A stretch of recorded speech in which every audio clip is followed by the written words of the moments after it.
Hello everyone, in front of me is HTC U11 Life, and let me show you how to change wallpaper.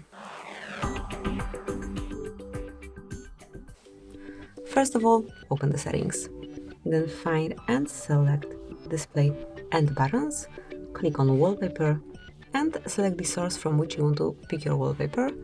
Let me choose Wallpapers album and now select the one that you want to cover your screen with. You can go through all of them and see how they look on your screen smoothly by tapping on particular one, and let me use, for example, this one.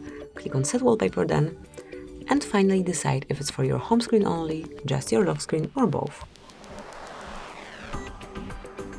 And as you can see, it has been already applied. Thank you for watching, please subscribe our channel and leave the thumbs up.